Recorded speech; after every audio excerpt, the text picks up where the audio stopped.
الرحمن الرحیم۔ قربانی سے متعلق کچھ سوالات آئے ہیں۔ پہلا سوال ہے، قربانی کیا ہے؟ قربانی ہے اپنی عقل کو اللہ تبارک و تعالیٰ کے سامنے سرنڈر کر دینا، اپنے آپ کو اللہ کے آگے سرنگو کر دینا۔ بہت ساری چیزیں ہماری سمجھ میں نہیں آتی، جیسا میں بارہا عرض کرتا ہوں کہ نمازیں ہم ایک طرح سے ایکسرسائز کر رہے ہیں، وہی رکعات صبح دوپہر شام، اور ایک دن نہیں بلکہ متواتر جب تک زندگی ہے یہ پڑھتے رہنا ہے۔ تو یہ بات ہماری عقل میں نہیں آتی کہ ایک ہی چیز ہم بار بار کر رہے ہیں۔ اسی طرح یہ چیز بھی ہماری عقل میں نہیں آتی کہ ہم روزے رکھ رہے ہیں، صبح سے شام تک بھوکے پیاسے ہیں۔ اسی طرح سے حج کی عبادت ہے جو کہ خالصتاً دیوانگی کی کیفیت ہے، کہ اس میں دین ہمیں سکھاتا ہے صفائی نصف ایمان ہے، لیکن احرام کی 2 چادروں میں 3 دن مسلسل گزارنا، 2 چادروں میں وقت گزارنا، اور نہ نہانا دھونا، نہ کوئی خوشبو لگانا، نہ صابن وغیرہ کا استعمال کرنا، تو یہ ہماری عقل میں نہیں آتی۔ اسی طریقے سے قربانی کے 3 دن کے اندر کروڑوں جانوروں کو ذبح کر دینا، ان کا خون بہانا، یہ بھی ہمیں سمجھ میں نہیں آتا۔ تو ہمیں سمجھنے کی ضرورت بھی نہیں ہے، بس ہمیں تو جیسا کہا گیا ہے کہ کریں ویسا کریں۔ اللہ تبارک و تعالیٰ فرماتے ہیں قرآن حکیم میں، ان الصلاۃ ونسکی ومحیای ومماتی للہ رب العالمین۔ میری قربانی، میری نماز، میری قربانی اور میرا جینا اور میرا مرنا سب اللہ کے لیے ہے۔ تو جب سب کچھ اللہ کے لیے، ہمارا کچھ ہے نہیں، تو جس اللہ کا سب کچھ ہے اس اللہ کے کہنے پر سارے کام کر دینا، اور اوامر، اور ان اللہ کے کہنے پر تمام نواہی یعنی گناہوں سے بچ جانا، بس یہ تقوی اور کامیابی ہے۔ اللہ تعالیٰ ہم سے قربانی میں کیا چاہتے ہیں؟ اللہ تعالیٰ ہمیں متقی دیکھنا چاہتے ہیں۔ اسی آیت کے آخر میں ہے، ایک دوسری جگہ پر ارشاد فرمایا، لن ینال اللہ لحومها ولا دماؤها ولکن ینالہ التقوی منکم، کہ اللہ کے پاس تو تمہارے قربانی کے جانوروں کا نہ گوشت پہنچتا ہے اور نہ خون پہنچتا ہے، اس تک تو تمہارا تقوی پہنچتا ہے۔ تو اصل اللہ ہمیں تقوی سے دیکھنا چاہ رہے ہیں۔ تقوی بہت بڑے مفہوم میں ہے۔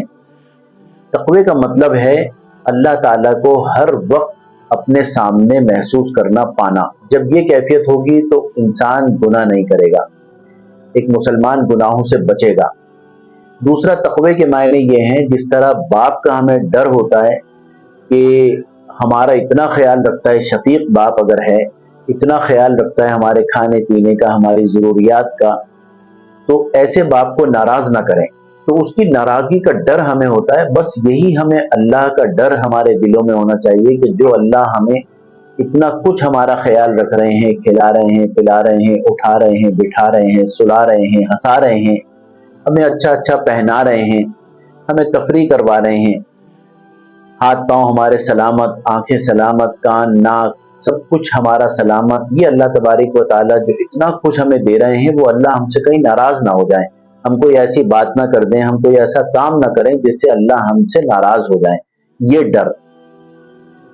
اور تقوی کے ایک اور معنی یہ بھی ہیں کہ میری خلوت اور میری جلوت، یعنی میری تنہائی اور میرے معمولات، لوگوں میں ملنا جلنا، وہ دونوں برابر ہو جائیں۔ ایسا نہ ہو کہ جلوت یعنی لوگوں میں میرا ملنا جلنا تو بہت اچھا ہو، عاجزی ہو، اور جب میں تنہائی میں ہوں تو پھر میں اپنے نفس کے ہاتھوں مجبور ہو جاؤں اور نفس اور شیطان کا کہنا ماننے لگوں۔ قربانی کے بارے میں حضرت زید ابن ارقم رضی اللہ تعالی عنہ سے مروی ہے کہ آپ صلی اللہ علیہ وسلم سے صحابی نے پوچھا، ما هذه الاضاحی یا رسول اللہ، اے اللہ کے رسول یہ قربانیاں کیا ہیں؟ آپ صلی اللہ علیہ وآلہ وسلم نے فرمایا، دیکھیں عجیب بات فرمائی، آپ فرما دیتے کہ قربانی اللہ کا حکم ہے تم قربانی کرو، نہیں، بلکہ فرمایا کہ ھذا سنت ابیکم ابراہیم، یہ تمہارے ابا ابراہیم علیہ السلام کی سنت ہے۔ ابا کا حوالہ اس لیے دیا کہ تابعدار اولاد اپنے باپ کے نقش قدم پر ہوتی ہے، باپ کا کہنا مانتی ہے، باپ کے حکم پر چلتی ہے، باپ کی ناراضگی سے ڈرتی ہے، وغیرہ وغیرہ. تو آپ صلی اللہ علیہ وسلم نے فرمایا یہ تمہارے ابا ابراہیم علیہ السلام کی سنت ہے، لہٰذا اب اگر تم تابع دار ہو تو اپنے ابا کی سنت کو پورا کرو گے. تو پھر صحابی نے پوچھا فما لنا فیہا یا رسول اللہ، اے اللہ کے رسول ہمارے لیے اس میں کیا ہے؟ یعنی ہم تو قربانی کر دیں گے، اپنے ابا کی سنت بھی پوری ہم نے کر دی، تو ہمیں کیا ملے گا؟ ہمارے لیے کیا ہے؟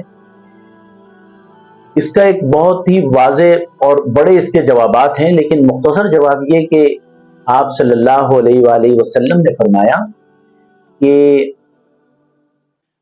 تمہارے بکل شعرۃ حسنہ، جتنے بال ہیں قربانی کے جانور کے اوپر اس کے برابر تمہیں نیکیاں ملیں گی. اور پھر پوچھا صحابی نے کہ فصوف یا رسول اللہ، تو آپ صلی اللہ علیہ وسلم نے جواب میں فرمایا بکل شعرۃ حسنہ، فصوف اون کے اوپر بھی، یعنی جو بھیڑ ہوتی ہے اون ہوتی ہے. صحابی نے پوچھا کہ اس کے بدلے میں ہمیں کیا ملے گا اس کی قربانی میں؟ تو انہیں بھی یہی جواب دیا کہ اس کے اون کے ایک ایک بال کے بدلے بھی نیکیاں ملیں گی. تو میرے دوستو، ہم بالوں کو شمار کرنا چاہیں تو ہم کر نہیں سکتے. اسی طرح سے کتنی نیکیاں اللہ ہمارے کھاتے میں ڈال دیں گے، ہمارے یعنی نامہ اعمال میں ڈال دیں گے اس ایک قربانی کی وجہ سے. اور قربانی ہے کتنی؟ ایک حصہ 25,000 30,000 روپے کا ہے. عام طور پہ اگر دوا لانی پڑ جائے، خدا نہ خواستہ ڈاکٹر کو دکھانا پڑ جائے، تو 5,000 روپے تو ویسے ہی خرچ ہو جاتے ہیں.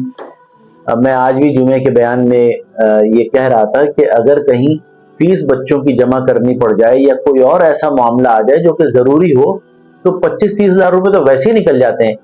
تو اگر انسان یہ سوچ لے کہ اللہ یہ آپ نے مجھے دیا ہے اتنا کچھ، آپ کا شکر ہے، اب آپ نے اگر مجھ سے یہ کچھ مانگا ہے تو کیوں نہ میں اس کو خوش دلی کے ساتھ کروں. اور آپ صلی اللہ علیہ وسلم نے ایک اور جگہ فرمایا فطیبو نفسا، اپنے خوش دلی کے ساتھ، نفس کی خوشی کے ساتھ یہ کام کرو. یعنی ایسا نہ ہو کہ رندن ہو رہی ہو، دل میں وہ ہو رہا ہو کہ ارے میرے اتنے پیسے جا رہے ہیں، اتنا خرچ ہو رہا ہے، یہ کیفیت نہ ہو. بس خوش دلی کے ساتھ قربانی کریں. اللہ تعالی ہمیں قربانی کرنے کی توفیق عطا فرمائے. آمین. وآخر دعوانا ان الحمد للہ رب العالمین.